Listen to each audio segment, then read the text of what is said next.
The Six Kings Slam is back, and Riyadh is roaring. For the second straight year, Saudi Arabia has condensed tennis excellence into a 4-day super show, a high-octane exhibition that trims the fat and serves only premium cuts. 6 stars, 3 match days, 1 glittering stage. No qualifiers. No early round warm-ups. Just champions colliding from the first ball. The 2025 edition began on October 15th and runs through October 18th, turning the capital into a theater of speed, noise, and nerve. This year's field is a headline writer's dream. Novak Djokovic, Carlos Alcaraz, Jannik Sinner, Taylor Fritz, Alexander Zverev, and Stefanos Tsitsipas. Each arrives carrying a storyline that stretches beyond the court. Djokovic, the defending champion, is here to win again and remind everyone that excellence doesn't retire just because the calendar turns. Alcaraz lands with the aura of a number one and the promise of more history. Sinner enters scarred but hungry, fresh from a physical dip in Asia and determined to flip the script. Zverev, Fritz, and Tsitsipas? They're the disruptors, dangerous servers, elite ball strikers, and very capable of ripping the narrative in half. There's a reason the Six Kings Slam has become appointment viewing. Every match matters. The format leaves no space to hide, no room to work your way into the draw. The quarterfinals set the tone. Taylor Fritz handled Alexander Zverev 6-3, 6-4, a statement of indoor confidence that quietly supports a larger truth. His baseline weight and first strike patterns translate beautifully under lights. Then came Jannik Sinner versus Stefanos Tsitsipas, a performance that looked like cleansing fire. Sinner's timing returned, the backhand sang, the return stuck deep, and the court belonged to him. 6-2, 6-3, and a message sent. The legs are fine, the mind is clear, and the mission is alive. Waiting for Sinner is Novak Djokovic, already in the semifinals by design of the event's seeding. The Serbian's presence in this round felt inevitable, not because the matches are ceremonial, they aren't, but because Djokovic owns these high-profile, compressed formats. He manages energy better than anyone, calibrates between spectacle and ruthlessness, and brings an unteachable calm to nights that make others jitter. He's 38, and still the benchmark. For Sinner, this is a checkpoint. One of those matches that don't change your ranking but do change the way you look at yourself in the mirror. The withdrawal in Shanghai due to cramps hung in the air. Riyadh is his chance to blow it away. Against Tsitsipas, he did more than win. He found his cadence again. He wasn't reacting, he was writing. Against Djokovic, the sentences get longer, the commas turn into tiebreaks, and a single misspelt point can cost you the page. Zoom out and you can feel the symbolism humming. Djokovic is the master of the long view, a career built on countless micro-wins inside rallies that seem 50-50 to everyone else. Sinner is the surge, the clean lines, the brutal clarity of a 22-year-old who has learned how to take the ball earlier and punish anything short. They've met before, and those chapters mattered. But Riyadh is a neutral court with a fast enough bite to reward first strike, quick feet, and conviction. That's oxygen for Sinner. And yet Djokovic breathes well anywhere. The tactical chessboard sets up neatly. Expect Djokovic to play conductor. Depth, height changes, a few well-timed drop shots to pull Sinner out of his preferred posture, and that serve patterning which turns even great returners into late guessers. Expect Sinner to shorten points when he can, taking backhand early and flat, rerouting rallies down the line, and stepping inside the baseline on second serve returns to deny Novak rhythm. The hinge is the first strike. Who lands the initial heavy ball, who survives the second, and who gets to choose red line or reset. Djokovic loves 8 to 12 ball rallies. Sinner will try to keep them under 6 without forcing the issue. Psychology is the other scoreboard. Djokovic owns the big moments because he has lived in them longer than the rest combined. Sinner's growth this season, however, especially his improved tie-break poise, has been real. The Italian no longer flickers when the light gets hot. If anything, he leans into it. The coin toss matters less than the first return game. If Sinner breaks early, he can change the geometry of the set. If Djokovic locks down holds to love, the baseline starts to tilt his way. None of this exists in a vacuum. The Six Kings Slam is built for television, and for the global stream. The production is slick, the camera angles intrusive in the best way, the stats thick and useful. Serve speeds flash into heat maps, rally length trends ride the bottom third, and win probabilities tick up or down with each breath. Riyadh's arena hums like a Formula One paddock before the lights go out. It's sport with a cinematic spine. And then, there's the money. This is the richest 3-day ride on the calendar. Appearance fees that make accountants smile, a participation guarantee that underwrites a season, and a winner's check that dwarfs what many Masters champions use to take home. Purists will argue about exhibitions. Players will tell you match play is match play when the opponent across the net is Djokovic or Sinner. Pressure doesn't ask for your ranking points tally before it squeezes. There's also a cultural story unfolding in the seats. Tennis in the Middle East is no longer a postcard stop. It's an axis. The fan base is young, loud, and savvy, the phones are always up, and the appetite for elite sport is real. Alcaraz has been mobbed like a rock star. Sinner's clean power has an instant fandom. Djokovic has his own weather system. The Six Kings Slam is tapping into a fresh audience that doesn't care how we used to do things. They care about now. By the time the second semifinal rolls around, the light will bend perfectly over the net cord, the walk-in music will shake the lower bowl, and two men will step into a square of blue to argue about the present and the future. Djokovic versus Sinner is numbers and nuance, history and hope, a test of edge versus surge. Riyadh provides the stage. The rackets will provide the truth. If the script says Novak, it's order upheld, a king defending his ground. If it says Jannik, it's the hinge creaking toward tomorrow. Either way, we're about to learn something that won't fit neatly into a box score, but will linger long after the trophies move on. The closer you get to Djokovic versus Sinner, the more the match shrinks into micro-battles. Tiny wars inside points that decide the night while most of us are blinking. Riyadh's fast, clean court accentuates each one. Think of the semi not as 2 hours of tennis, but as 1,000 coin flips in 4 or 5 dimensions. Serve versus first strike. Djokovic's serve isn't about raw speed. It's about locations and disguises. The slider wide in the deuce court that looks out and yanks you off the court. The body serve in the ad court that handcuffs even great two-handers. The flat up the tee to steal cheap points at 30 all. Sinner's return stance has crept forward all season, especially on second serves. If Jannik lands early jabs, deep middle returns that neutralize Novak's patterning, he can force baseline neutrality by ball 2. If not, Djokovic will script the rally from the toss. Backhand geometry. Djokovic builds empires on the backhand cross-court.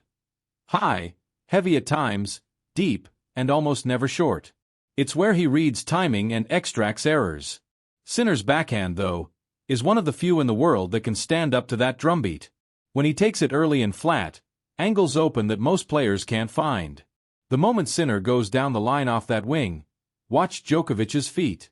If Novak has to defend the backhand corner and recover to cover the ad tee, Jannik has broken the pattern. Forehand weight versus counterpunch. Djokovic's forehand has evolved into a surgical weapon, less about jump-off-the-screen power, more about placing the knife exactly where the rally bleeds. Sinner's forehand, by contrast, is a sledgehammer refined. When he's on balance and inside the court, he can end points from neutral off both inside-in and inside-out lanes. The deciding factor is footwork economy. If Djokovic stretches him into forehand defense early, Sinner's error window widens. If Jannik camps in the court and leans on the ball, Novak is forced to use height and shape to buy time. The drop shot trap. Djokovic uses the drop shot as both a surprise and a data point. He'll test Sinner's first step speed forward in Game 3, not to win a point but to learn. If Jannik is late more than once, Novak will reopen the softball at 30 all in Games 9 and 11. Sinner's counter is preload. Anticipate the short ball when Djokovic floats a neutral, high backhand and, crucially, avoid over-pursuit that leaves you exposed to the lob. First serve percentage in pressure games. Here's the brutal truth. Against Djokovic, any second serve at 4-4 is an audition for trouble. Sinner must keep the first serve percentage above 65% in scoreboard hot zones. Miss, and Djokovic invades. Make, and the Italian can run his favorite plays. Wide serve plus backhand line. T-serve plus forehand inside out. That's the difference between living and gasping. The tiebreak mind. Tiebreaks are Djokovic's habitat. Compressed time, heightened stakes, the perfect terrarium for his clarity. Sinner's tiebreak improvement this season has been measurable. He's cut out the early unforced error and added one scripted play on the first point to set tone. Usually a +1 backhand down the line to plant out. If they split breakers, settle in. It means the margins are razor thin and the match will lean on stamina between decisions. Riyadh's production turns all of this into theater. Multilingual commentary lands globally in sync. Stats packages don't just decorate, they teach, serve clusters, rally length histograms, forehand contact points over time. The walk-ins are choreographed but not corny. The audio mix captures the foot skids and exhales, and the crowd lighting pulses without stealing focus. It's tennis, but widescreen. And yes, the purse matters. Participation brings life-changing money to all six. The champion leaves with a number that could fund a small academy for years. Detractors will call it an exhibition. The players feel the pressure anyway. When Djokovic locks onto a return at 5-5, nobody's brain is counting ranking points. It's counting risk. Scenarios to watch. Djokovic in 2 tight sets. He survives an early Sinner surge, extracts errors in 2 late-set service games, and cleans up the breakers by leaning on patterns Sinner hasn't seen yet this week. The story becomes, control beats velocity. Sinner in 3. He nicks the first set with a breaker played on the front foot, weathers Djokovic's tactical reset in the second, then lands a decisive break at 4-4 in the third with a backhand line from nowhere. The story becomes, fresh edge breaks old order, if only for a night. Djokovic in 3 from behind. Sinner blitzes early. Djokovic turns the match with length and height, then wins the physical argument after 90 minutes. The story becomes, genius of adaptation. However it tilts, this semi is bigger than an L or a W. It is a calibration for both men. For Djokovic, it's the reaffirmation that the toolkit still unlocks any vault. For Sinner, it's the proof that Shanghai was an outlier, not a trend, that the legs hold and the mind stays bright at altitude. Social channels have already turned Riyadh into a 24/7 echo chamber. Clips of Sinner flattening the backhand line ricochet across timelines. Edits of Djokovic's split step into knife-point returns rack up millions of views overnight. The comments aren't just noise. They're a temperature check. The sports center of gravity is shifting and the audience is younger, sharper, impatient for heavyweight rounds without the week-long preamble. The Six King Slam gives them precisely that. And there's Alcaraz, carved into the event's edges like an omen. If Novak advances, the final becomes legacy versus lightning. If Sinner breaks through, it becomes the rivalry of the moment with the richest subtext in tennis. Either way, the last night in Riyadh will have the feeling of a stage play where the closing scene writes itself in real time. Every sport has its distilled form. For tennis, this might be it. Fewer players, more meaning, no filler. Pure pressure with immaculate production. If the tour is the novel, the Six King Slam is the short story that still manages to punch a hole in your chest. When the lights dropped for walk-ins, the arena exhaled as one. Novak Djokovic appeared first, a quiet storm dressed in ritual, the bounce, the glance, the metronome in his stride. Jannik Sinner followed with that contained electricity of someone who believes he belongs in every room he enters. They met at the coin toss, eyes steady, and then the opening notes faded into the sound that makes this sport what it is, ball on strings. Djokovic opened like an architect. First serves to the edges, rally starts placed deliberately into Sinner's backhand corner, height used to deny early contact. Sinner refused to blink. He stepped in, carved the backhand line, and pinned Novak into recovery patterns we rarely see. Early on, both men held cleanly, the exchanges long enough to test lungs but short enough to keep the crowd on its toes. At 4-4, Sinner reached 15-30 on Djokovic's serve after a backhand that lasered the outer third. Novak erased it with serve wide, forehand inside in, and then a smile that looked like a memory of every time he'd done this before. The set bled toward a breaker, and in the tiebreak, Djokovic's kingdom, experience spoke. A single Sinner forehand sailed an inch long at 5-6, and the first set slipped to the veteran, 7-6. If that stung, Sinner hit it well. He turned the second set into a statement. First serve bumped to thunder, pattern switched on his terms, wide serve deuce, backhand line, T-serve add, forehand into the open court. At 3-2, he earned the first break of the match with a backhand return winner that stopped time. Djokovic, of course, surged back, clawing the break at 4-5 with a drop shot sequence that felt like a wink. Another breaker. This time Sinner flipped the script. 2 fearless returns, a forehand down the line that painted the tape, 7-6. One set all. What followed was the part of tennis we love and dread, where the body becomes a narrator and the mind tries to edit. Both managed their tanks like pilots gliding on fumes.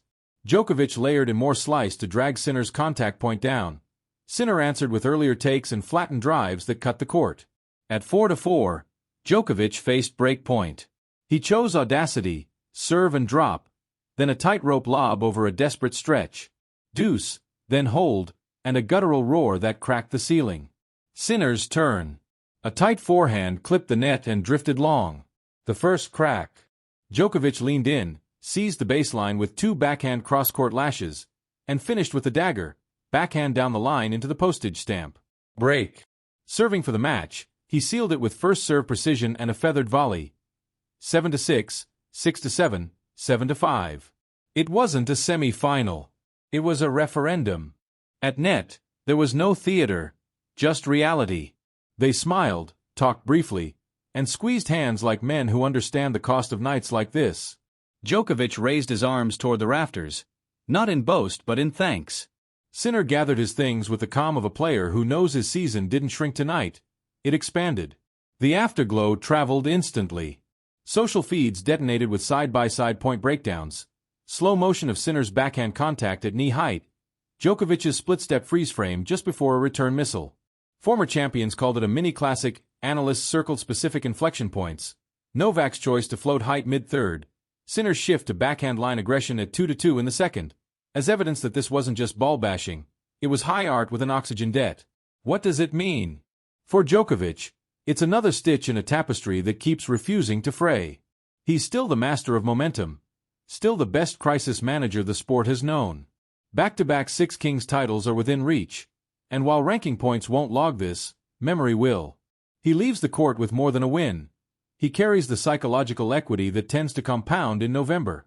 For Sinner, it's not loss as subtraction. It's loss as data. The legs held. The tiebreak composure didn't crack. The backhand geometry broke open Novak's fortress more than once. The lesson isn't almost. It's we're there. He walks out of Riyadh with a better map for Turin, for Paris, for any night when a breaker is both a coin toss and a mirror.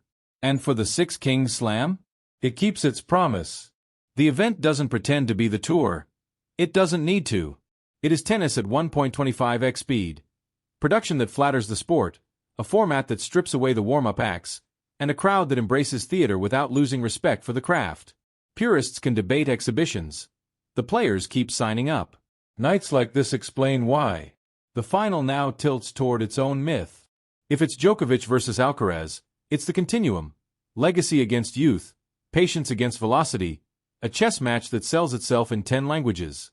If it's Djokovic versus Fritz, the narrative becomes about first-strike American pace against the greatest returner alive, a stylistic collision that Riyadh's surface amplifies. But pause here, at the semi's edge, where the echoes still hang in the steel. This match will live past the week because it bottled something rare: clarity. It clarified that Djokovic's empire still has light in all rooms. It clarified that Sinner is no longer auditioning. He's cast. It clarified that the Six Kings Slam is not just a payday but a pressure cooker where truths escape. As the arena emptied, a few kids stayed by the rail with programs in their hands, replaying the last game point for point. That's the legacy you can't quantify. New fans don't care how the match fits into spreadsheets. They remember the sound when the volley landed, the gasp before the drop shot, the camera finding Sinner's eyes as he stared at the baseline like it was a door he could already see past. The calendar will move on, to Paris, to Turin, to Bologna, to a winter where training blocks will sand down rough edges. Djokovic will hunt more nights like this. Sinner will turn this one into an extra page of notes. And somewhere, in a locker room far away, Carlos Alcaraz will watch the replay and smile the smile of a man who wants next. Riyadh didn't settle anything. It rarely does. What it did was sharpen the outlines. The edges of a rivalry, the contours of a legend, the silhouette of a sport learning how to present itself to a world that consumes fast and remembers slow. That's the trick the Six Kings Slam keeps pulling off. When the lights finally died and the crews rolled cables, one truth clung to the air like chalk dust. This wasn't the end of a bracket. It was the beginning of a season's final argument. Who we are now, and who we might be tomorrow, written in forehands, returns, and the silence between bounces under desert light.